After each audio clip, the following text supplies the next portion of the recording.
O tema é a política e a virtude. Ou melhor, o que eu pretendo desenvolver aqui nesses encontros é essa noção de uma política das virtudes. Um tema que eu acho essencial e inescapável, né, para o Brasil e para o mundo nesse momento atual. E eu me explico por que eu acho isso. Se a gente for olhar, né, nos jornais, o que estava falando no passado, e às vezes até passado recente, a gente acaba percebendo que todos os momentos, ou pelo menos vários dos momentos da política no Brasil e no mundo foram considerados momentos de crise. As coisas são sempre complicadas, são sempre desafiadoras. Só que eu considero que nos dias de hoje a gente de fato está diante de uma situação especial. E por quê? Porque a gente vive uma época de profunda transformação tecnológica e reorganização social. As coisas de fato estão mudando sistemicamente. E isso influi em todas as esferas da vida da sociedade e influi na política. Isso significa que o modo como nós fazemos e vivemos política está se transformando. E nessa transformação existem várias possibilidades, mas vários desafios e vários perigos.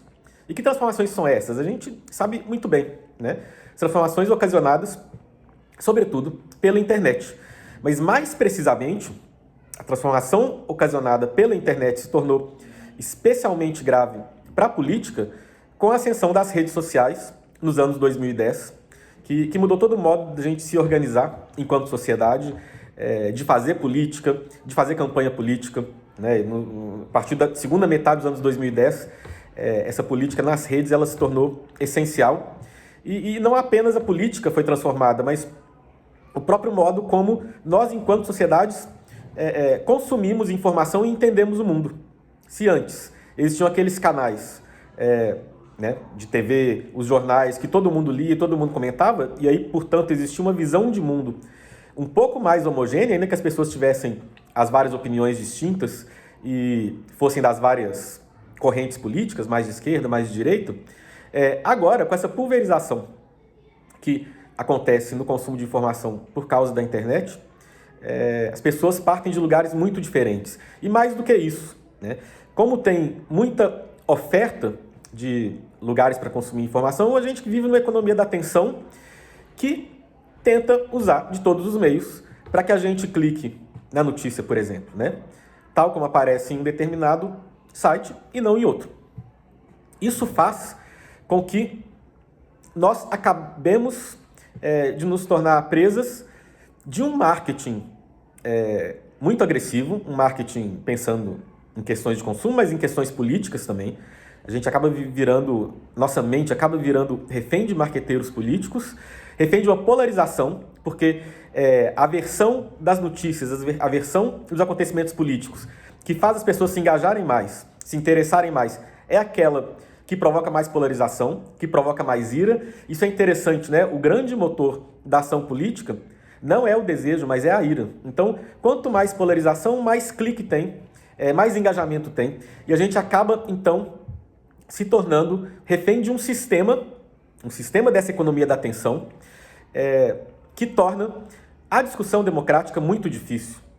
As democracias, como uma série de autores nesses anos têm comentado, e vários livros aparecendo, por exemplo, um que eu acho muito interessante, aquele Como as Democracias Morrem, do Steven Levitsky e Daniel Ziblatt.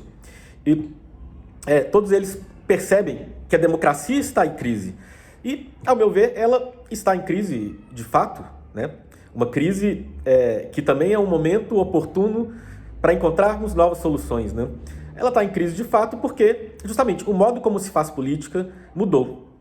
E, atualmente, o modo como se faz política, a partir dessas transformações tecnológicas, né, acontece muito com nós nos tornando presas dos marqueteiros e dessa polarização, né, que parece inevitável, porque é isso, o jornalista, mesmo que ele queira fazer uma coisa matizada, bem feita, profunda, se ele fizer essa coisa, as pessoas vão clicar no sensacionalista, né? O político que quer fazer uma campanha mostrando o que ele fez, mostrando as propostas, mostrando a complexidade das situações humanas, ele vai perder para alguém que fez um marketing agressivo, que provocou a ira das pessoas, provocou polarização. né? É realmente um grande desafio e nós estamos diante, então, da escolha entre nós vivermos em uma democracia e em uma demagogia. Isso é uma distinção que os gregos já faziam, né? Quando eles estavam refletindo sobre a experiência de Atenas, essa primeira aventura democrática que nós temos, né? Democracia, ela pode ser sistema político do povo, no qual o povo discute e encontra soluções e caminha junto, né, guiando a comunidade, ou esse sistema político pode se tornar um lugar no qual as pessoas ouvem aquele que fala mais bonito, que seduz mais, que oferece mais um ganho imediato, com o prejuízo do ganho a longo prazo, né? É essa ameaça que os gregos viveram, que apareceu nas tragédias gregas, nas comédias gregas que chegaram até nós, nos textos dos filósofos, mas é também o desafio que a gente vive hoje de novo, de um modo muito mais intenso, porque tem toda essa tecnologia por trás, né? Então, na política de Aristóteles, aparece essa divisão dos tipos de governo, né? E Aristóteles fala da monarquia, que é o governo de um só, da aristocracia, que é o governo de uns poucos nobres, e da democracia, que é o governo do povo, e ele fala também que existe a corrupção de cada um desses regimes. Então, o governo de um só, se é um rei que visa o bem comum, é monarquia, mas se é um governante que visa o ganho pessoal e o próprio poder, esse regime se torna uma tirania. A aristocracia é o governo dos nobres que visam o benefício da comunidade como um todo, né? Se esses nobres visam apenas o próprio benefício, esse governo se torna uma oligarquia. E a democracia também tem sua forma específica de corrupção, essa que a gente já falou, né? Quando o povo ele compartilha das virtudes democráticas e ele, né, tem essa abertura e esse diálogo para buscar as soluções melhores para todos e para a sociedade, pensando num horizonte de tempo maior, isso é uma democracia. Mas se as pessoas estão buscando apenas o próprio interesse e sendo persuadidas por discursos fáceis e vazios, isso é uma demagogia. Aristóteles não usa exatamente o termo demagogia, mas é sobre isso que ele está falando, né? E, novamente, nós que vivemos num regime democrático, né, nem monárquico, nem aristocrático, o nosso desafio é fazer com que a nossa República Brasileira não se torne uma demagogia. Um desafio esse que não é apenas um desafio brasileiro, e obviamente é um desafio brasileiro, como a gente percebe bem, né, em tudo que aconteceu nos últimos anos, mas é um desafio mundial, né? Por quê? Porque essas transformações tecnológicas, elas afetam o mundo todo. Mas como, então, resistir ou fugir dessa pressão sistêmica, né? Como a gente evitar esse peso dessas transformações e evitar nós sermos tragados por elas? Quando a gente pensa bem nessa divisão de Aristóteles dos regimes, a gente vê que a diferença entre um regime e a sua versão corrupta, sua versão corrompida, é a virtude. E, de fato, isso não é difícil de notar, quando existe uma pressão sistêmica que puxa as pessoas para baixo, seja econômica, seja social, seja as várias pressões sistêmicas que nós, seres humanos, somos sujeitos, né? A única força capaz de resistir a elas, e inclusive de quebrar essa pressão sistêmica em nome de uma organização melhor e mais humana, é a virtude. E, na verdade, quanto maiores forem as pressões sistêmicas, maior tem que ser a virtude. Isso é muito interessante. Esse filósofo francês do século XX, o Jacques Maritain, que inclusive um dos grandes especialistas que a gente tem dele no Brasil é o deputado Patrus, que vai conversar com a gente aqui em um outro encontro. Ele, num livro que ele escreveu quando estava acabando a Segunda Guerra, então assim, a pressão sistêmica do horror da guerra era enorme. Ele falava que para uma democracia existir, era preciso um certo número de pessoas dispostas a viver a virtude em um nível heróico. Ou seja, não é nem só uma virtude do razoável, mas uma virtude do heróico, uma virtude que implicava inclusive sacrifício. Essa virtude, o Maritain falava, não é exigida de todo mundo da sociedade. A sociedade como um todo tem que ter as virtudes democráticas, né? Mas um certo número de líderes tem que estar disposto a sacrificar o seu próprio bem-estar, inclusive, para a saúde da democracia continuar a ter. A democracia, ela não é um sistema que sai de graça para a gente, ela depende de muito sacrifício, e esse sacrifício depende de muita virtude. Esse é o caminho, então, ao meu ver, para a gente conseguir vencer os desafios atuais no Brasil e no mundo. E aí isso é interessante, porque o nosso pensamento político contemporâneo, e tem tantas coisas tão boas, tantas coisas surgindo, né? Tantas áreas, tantas vertentes da filosofia política, da ciência política, mas o que a gente vê muito, e na prática da política também, é uma preocupação às vezes muito grande com a política procedural, ou seja, vamos fazer boas leis, né, de modo que elas consigam organizar bem a sociedade, vamos construir boas instituições que funcionem, que consigam atender às demandas do povo, e vamos nos aprofundar no conhecimento técnico e nos meios técnicos para poder, né, alcançar as soluções que nós precisamos. Então, isso tudo é muito bom, né? Isso tudo é muito importante e essencial.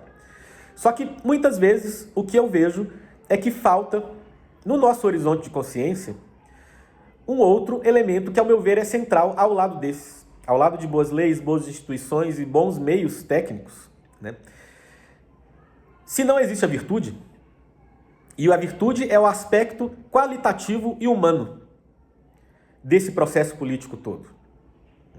Se a gente fica, por exemplo, só na coisa mais técnica, que é essencial e inescapável numa sociedade complexa como as de hoje, né, a gente acaba virando refém de uma tecnocracia.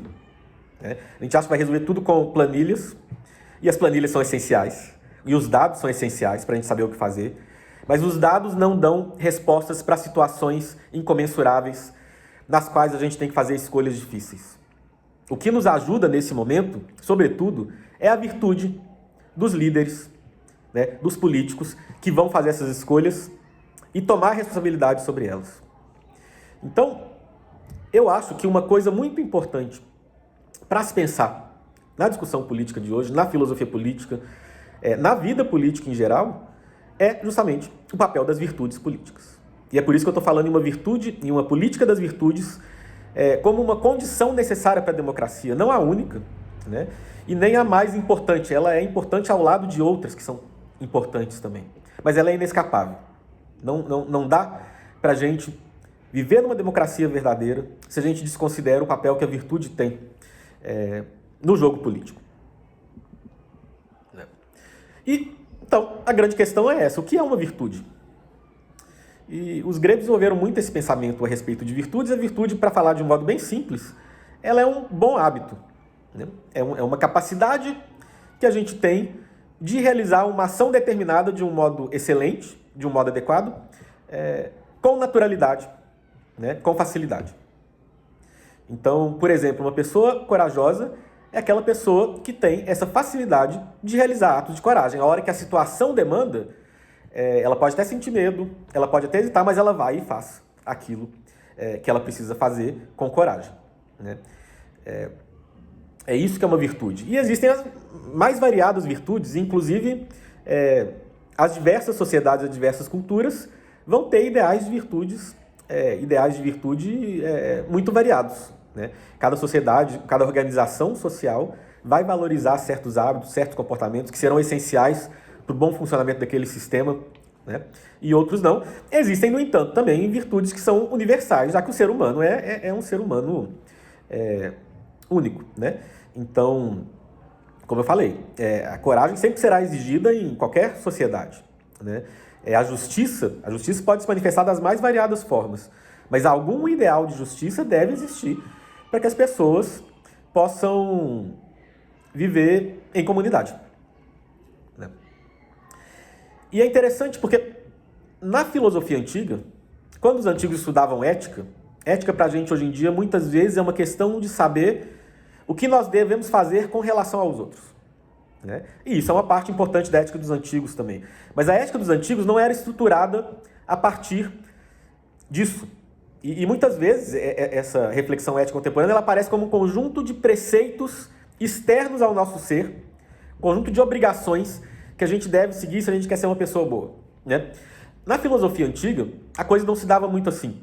Em vez de pensar em regras, em normas, os antigos recuavam a um ponto anterior. Não é que eles não acreditavam que não existiam leis e normas, é claro que eles pensavam isso. mas eles que faziam a reflexão dele recuar um ponto anterior e pensava que os comportamentos humanos, na prática, eles vêm não tanto da gente querer seguir uma regra que alguém falou que tem que seguir, né? Mas das virtudes que a gente tem e que tornam seguir uma regra ou outra uma coisa natural, né? Ou seja, eles recuam a ética para a questão das virtudes, pensando que a ética para os antigos era assim, como alcançar uma vida humana plena, viver como um ser humano pleno. E viver como um ser humano pleno é viver em sociedade, é viver em comunidade, portanto, também é viver de um modo benevolente, adequado e justo com relação aos outros. E aí entra toda essa questão das normas, né? Mas eles recuam para o momento anterior e eles pensavam isso, como um ser humano deve viver como um ser humano, uma vida plenamente humana. E para isso, filósofos como Aristóteles, Platão e Aristóteles, pensavam que o ser humano tem que incorporar virtudes. O caminho para a eudaimonia, para a felicidade, para o florescimento humano, para uma boa vida que seja de fato humana, né, é uma vida que tenha certas virtudes. Então, a virtude é a base da ética dos antigos, é a base do que eles consideravam que era uma vida boa, uma vida excelente, né, a excelência na vida.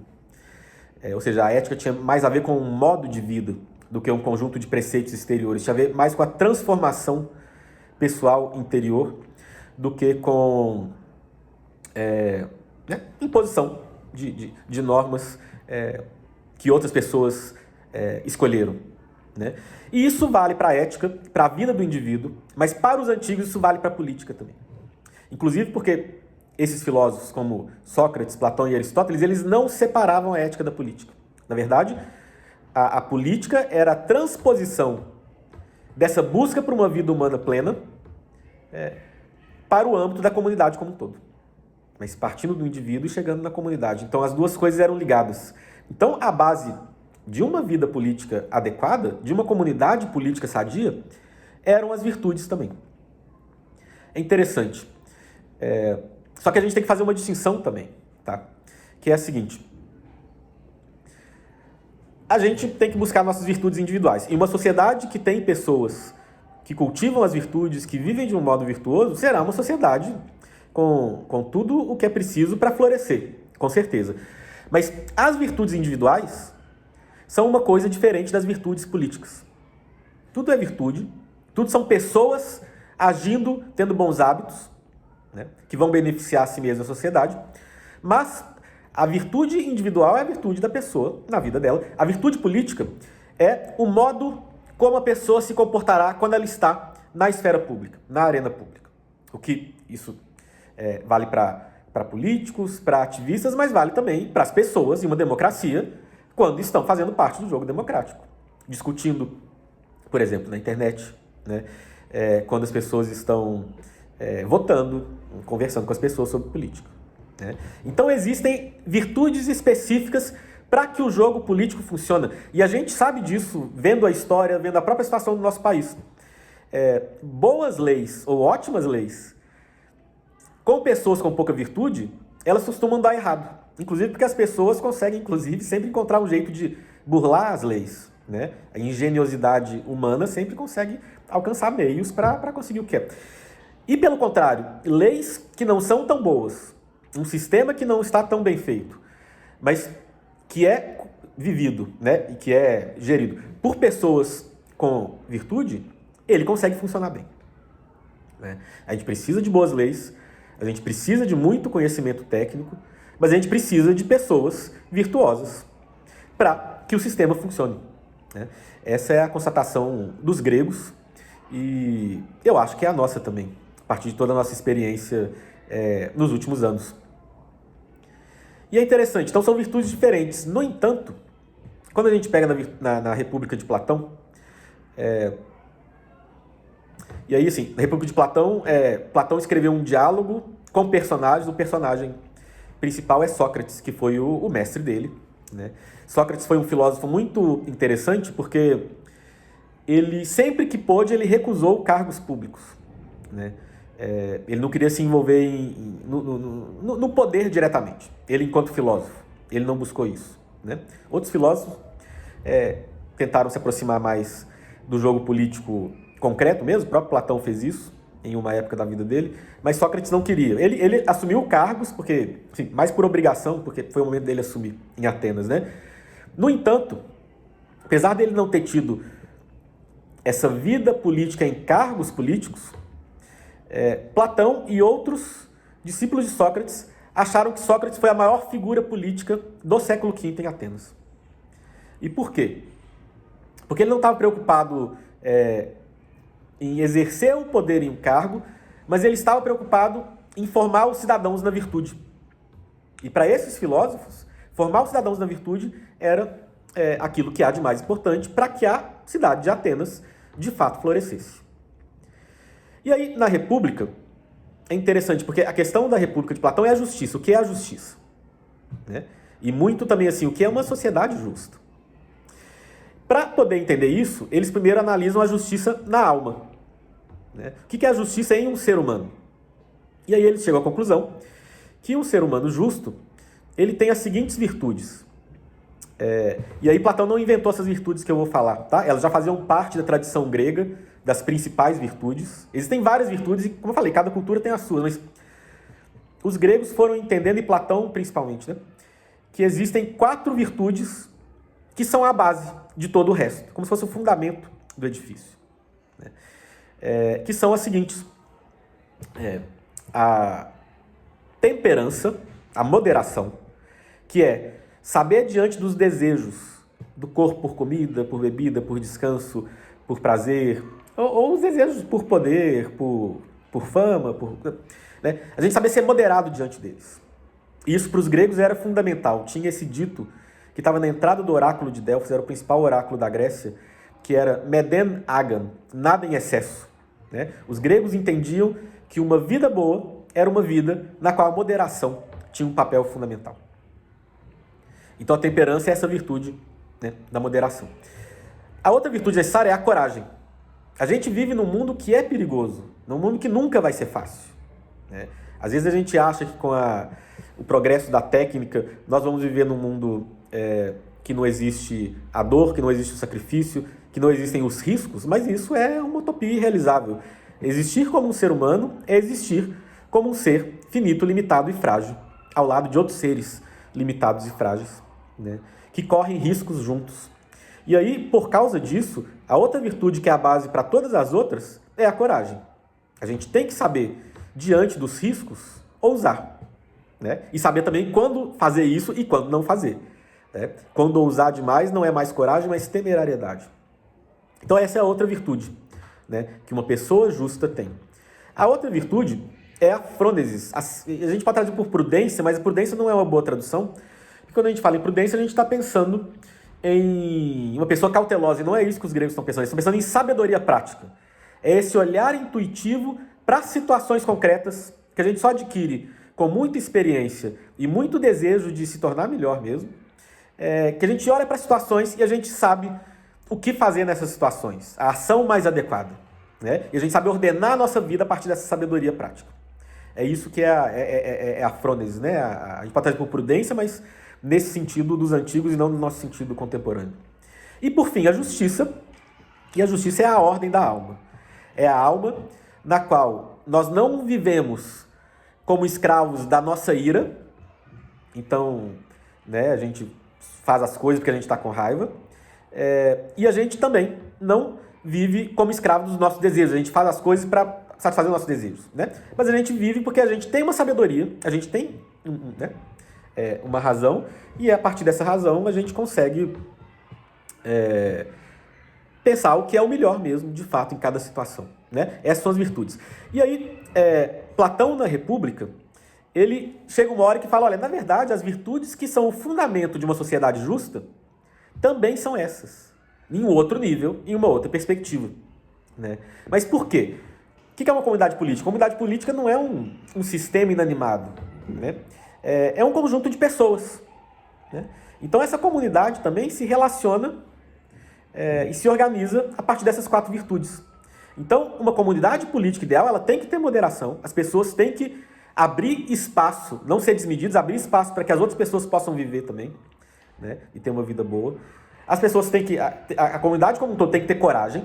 A gente não pode recuar de medo diante dos desafios. Tem que ter essa sabedoria prática de vida, né? Inescapável. E tem que ser justo, né? Para cada pessoa, a gente tem que buscar o que é devido, segundo as demandas de cada um, né? Então, essas vão ser as virtudes que a gente vai tratar nesses encontros. A gente vai falar também da linguagem, já que, como eu falei, né, a grande questão contemporânea, o grande risco da política é que a linguagem se tornou uma presa de marqueteiros e de clickbait. Então a gente tem que falar para falar como Confúcio, né, esse grande filósofo chinês, sobre a restauração dos nomes, né, para que a linguagem volte a significar de fato, né, e não ser apenas um instrumento de manipulação.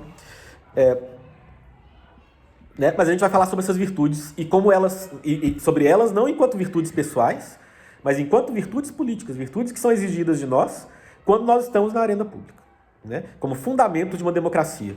Existem várias outras virtudes que são importantes para uma democracia. É interessante, eu falei sobre esse livro, Como as Democracias Morrem, do Levitsky e do Ziblatt, e lá tem uma noção que eu achei fantástica, que eles já trabalhavam com ela tinha muito tempo, que é a de regras não escritas.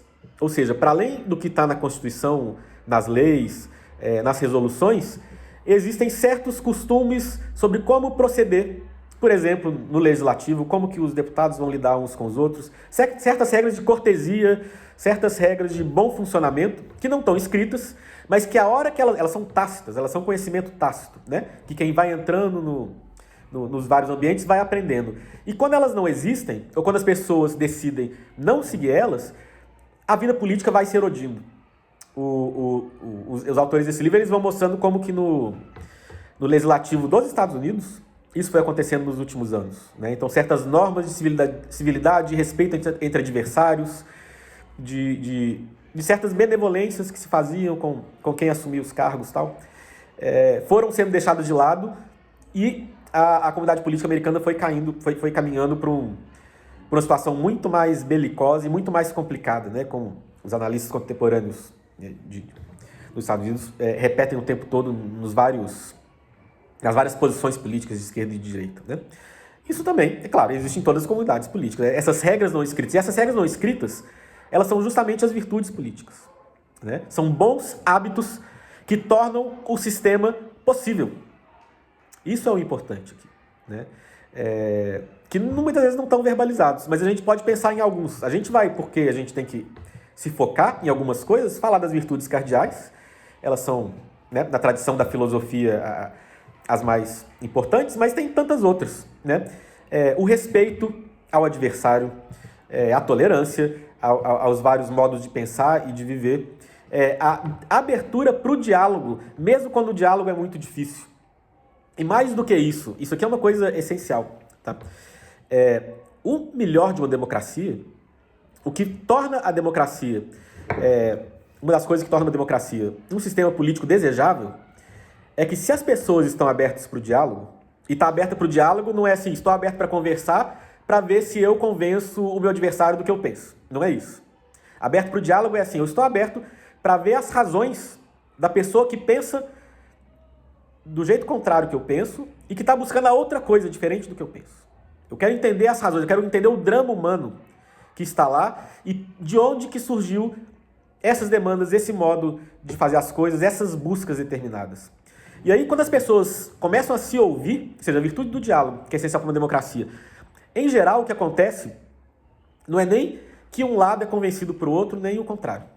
O que acontece é uma coisa muito melhor do que isso. É realmente uma mágica que acontece, que é a seguinte: muitas vezes, nessa disponibilidade de ouvir e de encontrar acordos, encontrar soluções em comum, e não apenas derrotar um adversário, novas soluções, novas propostas, novas visões do que deve ser feito surgem que não estavam presentes antes, no início do diálogo.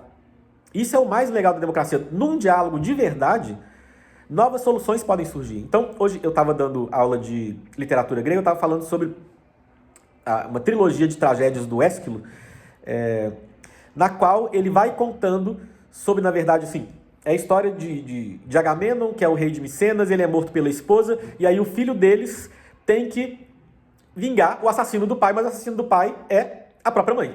E aí ele fica nesse drama trágico é inescapável, não tem uma solução certa aqui naquela cultura, porque ele é obrigado pelo deus Apolo a vingar os assassinos, né, o assassinato do pai, ou seja, ele é obrigado pelo deus Apolo a matar a mãe. Mas se ele mata a mãe, ele é perseguido pelas Eríneas, que são deusas que perseguem quem comete crimes contra os pais.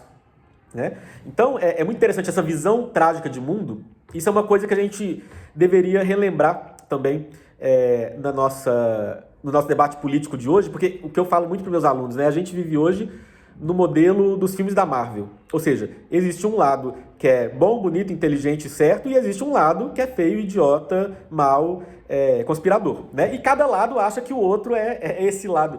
Se acha o lado bonito, se acha que está do lado do Capitão América, e o outro lado acha que está do lado do Thanos. Né?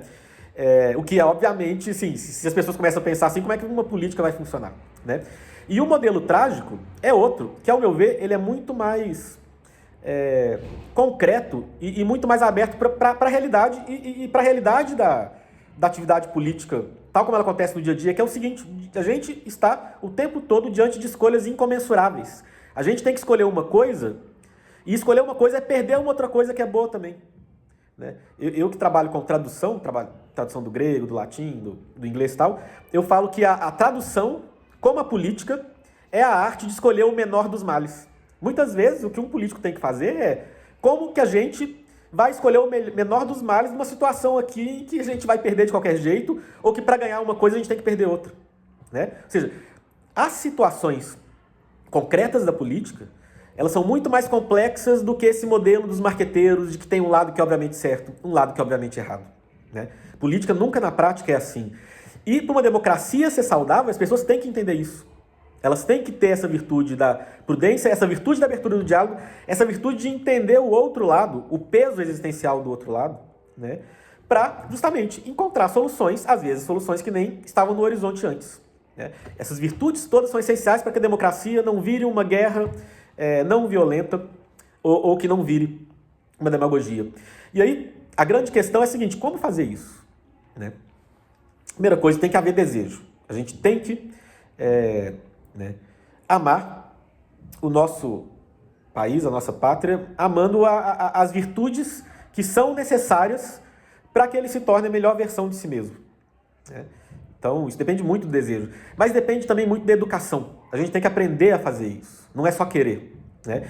E é por isso que uma iniciativa como essa aqui, e como a iniciativa das escolas do Legislativo, a iniciativa de pensar a virtude na política, tudo isso é tão fundamental para a democracia brasileira. Né? Fico muito feliz de ter sido convidado aqui para esse evento. Fico feliz com membros de outras escolas do Legislativo que estão atentos aqui para o que a gente está fazendo. Eu acho que essa educação para a virtude, ela como eu falei, ela não é a única coisa importante, né? Mas ela é um elemento essencial e ela deve espalhar nessa consciência política do Brasil, e nisso o papel das escolas legislativas é essencial. É muito interessante porque, para os gregos, a cultura como um todo era uma grande educação política. Então, em Atenas, todos os cidadãos iam ver essas tragédias sendo representadas, em geral, nas festas de homenagem ao deus Dioniso, né? E essas tragédias eram uma grande escola política. Nas tragédias e nas comédias, as pessoas pensavam juntas, a sociedade como um todo, as grandes questões que elas estavam vivendo na época. Né? Como eu falei, essa questão da justiça que aparece nessas peças do Ésquilo era uma questão que estava premente na época. E a tragédia grega é muito interessante porque ela ajudava os gregos a pensar essas questões, os atenienses, não dando soluções prontas e fáceis. Ou seja, a gente tem que fazer isso aqui, a gente tem que fazer aquilo ali, a gente tem que ser bom cidadão. Isso aí não adianta, né? Chegar e falar uma coisa e esperar que as pessoas sigam como se fosse um rebanho. O que a tragédia fazia era cultivar essas virtudes, mostrando as situações políticas, as situações humanas, na sua complexidade máxima. Mostrando como muitas vezes a única coisa que dava para fazer é escolher como perder, ou que muitas vezes uma vitória implicava também uma derrota. Mostrando como que a linguagem, como a fala, né, como os diálogos humanos são cheios de ambiguidade, como as pessoas entendem o que uma pessoa falou de um outro jeito, como uma pessoa fala uma coisa que tem significados que nem mesmo ela imagina. Em outras palavras, né, essa tragédia grega, o teatro grego, a comédia também era isso, né, era essa grande escola para que esse povo alcançasse as virtudes necessárias para que Atenas, em vez de ser uma grande demagogia, como algumas vezes ela foi, né, essa busca por essa excelência na política, ela é sempre muito difícil, é sempre muito desafiador. A gente consegue às vezes, a gente não consegue outras vezes, mas é por isso mesmo que a gente deve tentar buscar isso com o máximo de empenho que a gente pode. Um empenho médio não é eficaz, né? A gente tem que dar, de fato, tudo que a gente tem para que uma democracia seja de fato uma democracia, né? Isso valia para os gregos e eu acho que vale mais do que nunca para o mundo e para o nosso Brasil de hoje. E é isso que eu queria falar, gente. Obrigado.